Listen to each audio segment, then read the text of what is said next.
Hello, Mike here again with another edition of Acoustic Snapshots. And tonight I have a guitar that you might enjoy seeing, among many I hope to be showing you down the line. This is a Collings guitar. Collings guitars are made in Austin, Texas, and they're very reminiscent of the old Martins in their construction style, at least on the surface. They've got a few details that have been modified and modernized.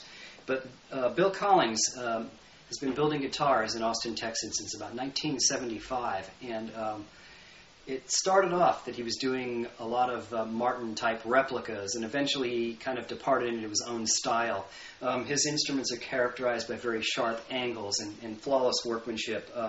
Just the way things are beveled and shaped are extremely of the highest order. The headstock on this, is very, very angular and sharp. The corners are sharper than on a Martin or a lot of other guitars, and the same with the heel block down here, the heel cap rather. Very pointy. You can almost cut yourself on it if you're not careful.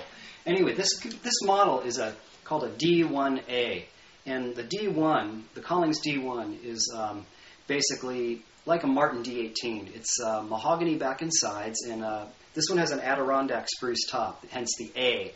The regular D1 has a Sitka top and is somewhat less expensive because Adirondack spruce is, while not really hard to come by, is just a more expensive lumber to use for a top on a guitar. And it's also considered a bit superior as far as tone over Sitka generally. That is a general statement, not always a stone cold fact. But anyway, it's got an ebony fingerboard and bridge, and it's got the scalloped Martin-style pre-war bracing in the top, and basically the bracing on the back is pretty much like what you would see in a Martin from the 1930s. The neck, I think, is 1 11/16, which is about the width that Martin guitars went to in around 1940 or so. And before that, there were 1 3/4, and there have been some variations, but that's generally what it's been. So these guitars are just wonderful instruments, and this one, like I said, I don't know if I mentioned, is made in 1996. It's serial number 2371. It's one of my personal guitars. There's a couple of unique features about this. I'm not the original owner, and the original owner, rather than ornamenting the guitar and putting a lot of pearl inlay or putting some sort of a special, ornamentation on it, he wanted an instrument that was very plain, very austere. So he actually took probably one of the plainest models and actually wanted it built so that it had even less inlay. This normally would have dots in the fretboard. This fretboard is completely devoid of inlay. It has side dots, position markers, but nothing in the fingerboard itself, just a flat black piece of ebony.